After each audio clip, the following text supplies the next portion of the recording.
Investigadores otakus, sejam bem-vindos ao lado sombrio da ficção e da realidade no canal Anicrimezone, onde exploramos casos criminais intrigantes e mergulhamos em livros que desvendam mistérios e relatos surpreendentes. No vídeo de hoje, vamos falar de um caso que até hoje choca pela frieza e pela juventude dos envolvidos. Uma história que mistura obsessão, violência e um julgamento histórico. Estamos falando de Krista Pike, a mulher mais jovem a ser sentenciada à pena de morte nos Estados Unidos nas últimas décadas. Esse caso envolve um relacionamento intenso, elementos de culto e um crime que parecia impossível de ter sido cometido por uma jovem de apenas 18 anos. Então já deixa o like, se inscreve no canal e vem comigo desvendar todos os detalhes dessa história real e perturbadora.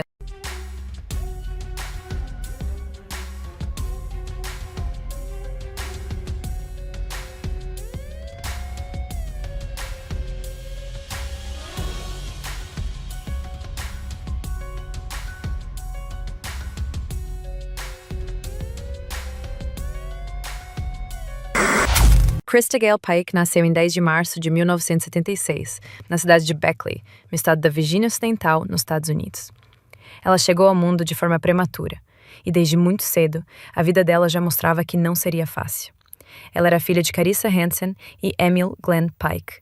Os dois tiveram um relacionamento instável, marcado por idas e vindas. Eles ficaram casados por 2 anos, depois se separaram quando a mãe de Krista foi descoberta traindo, e algum tempo depois chegaram a se casar de novo. Isso tudo enquanto enfrentavam muitos conflitos e momentos difíceis. E durante essa bagunça toda, Krista e sua meia-irmã mais velha estavam no meio, tentando crescer em meio ao caos.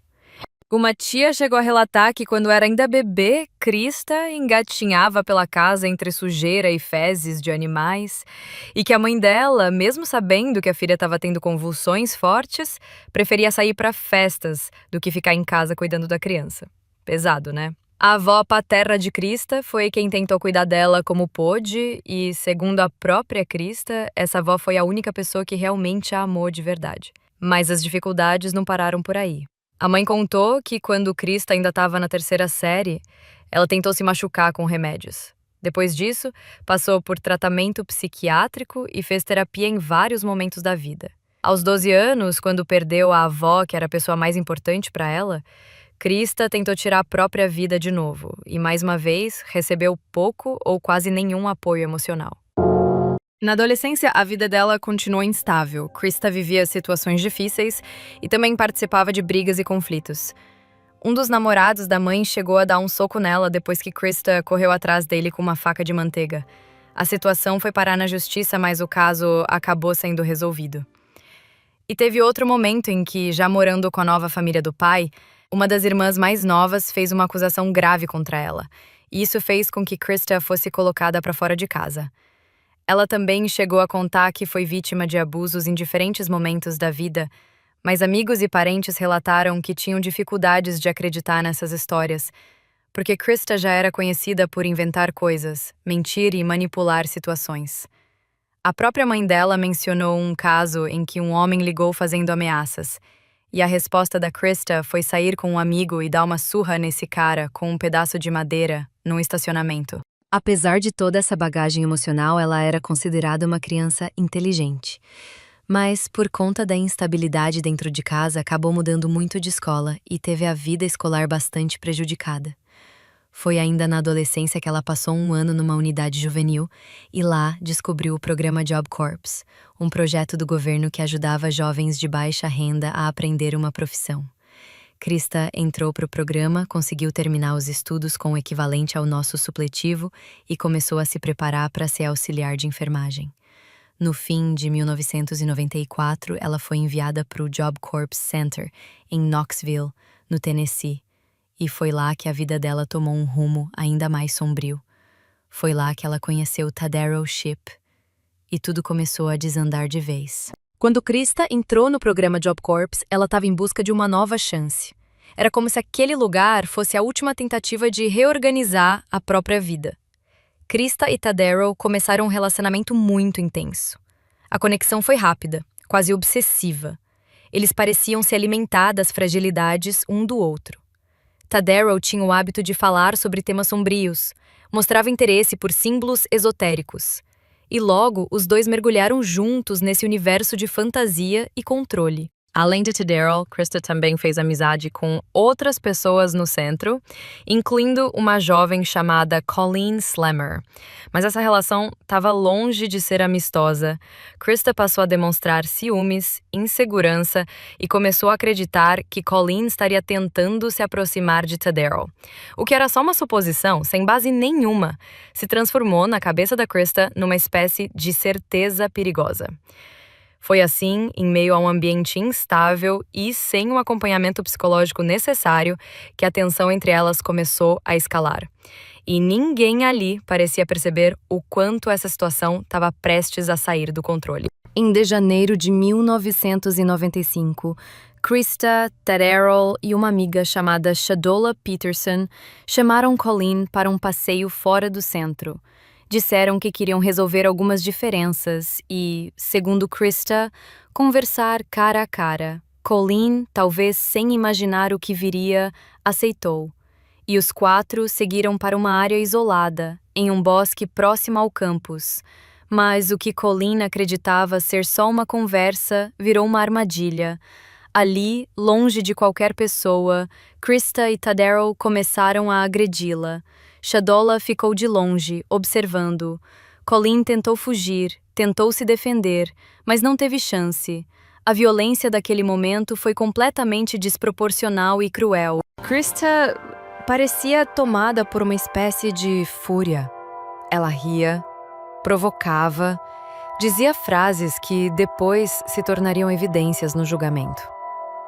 Ao longo de cerca de 30 a 40 minutos, Colleen foi atacada diversas vezes. A brutalidade da cena chocaria até mesmo os investigadores mais experientes. Quando tudo acabou, Krista guardou um objeto pertencente a Colleen como se fosse um troféu. Algo que deixou a situação ainda mais perturbadora, pois revelava uma frieza difícil de compreender, principalmente para alguém tão jovem. Na manhã seguinte, o corpo de Colleen foi encontrado por um jardineiro. E a investigação começou quase imediatamente, já que os boatos sobre a noite anterior se espalharam rápido dentro do Job Corps. Krista e Tadaro não demoraram a entrar no radar da polícia. Poucas horas depois da descoberta do corpo, os rumores no Job Corps começaram a crescer. E não demorou para que a polícia chegasse até Krista e Tadaro. Na verdade, o próprio comportamento deles chamou a atenção. Krista chegou a comentar com colegas o que tinha feito, como se não tivesse dimensão da gravidade daquilo. Durante os interrogatórios, a polícia encontrou evidências diretas contra os dois. Krista carregava com ela um objeto pertencente a Colleen e também havia escrito uma espécie de diário, onde descrevia em detalhes tudo o que aconteceu naquela noite. Era como se ela tivesse necessidade de reviver aquilo de alguma forma, registrando tudo no papel. Na corte, o que se ouviu foi perturbador. O diário de Krista foi lido em voz alta, revelando palavras frias, frases que pareciam mais saídas de um filme de terror do que da realidade de uma jovem de apenas 18 anos.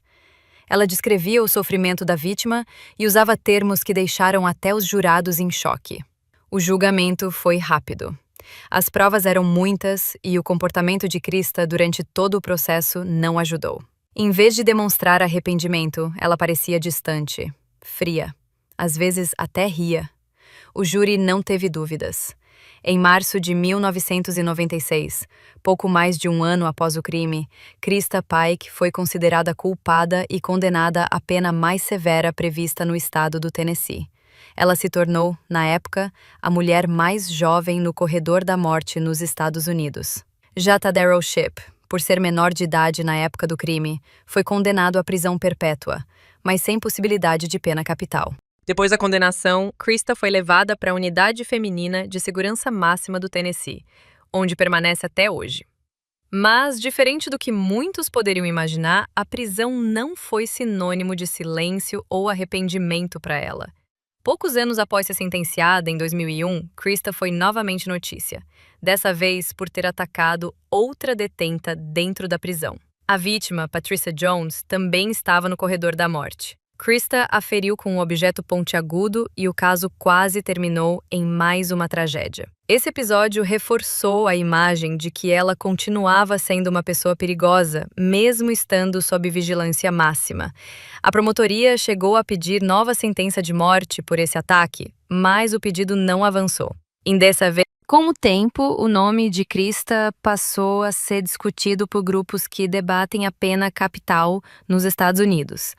Muitos questionam se é certo manter uma mulher presa por décadas, esperando por uma execução que nunca chega, enquanto outros lembram a brutalidade do que ela fez. Hoje, com mais de 45 anos, Krista ainda está no corredor da morte. A sentença segue ativa, mas nunca foi cumprida. Ela já entrou com diversos pedidos de apelação ao longo dos anos, todos negados. O caso de Krista Pike continua levantando debates, não apenas sobre o crime, mas sobre justiça, responsabilidade e o próprio sistema penal americano. Afinal, o que fazer com uma pessoa que comete um crime tão grave ainda na juventude?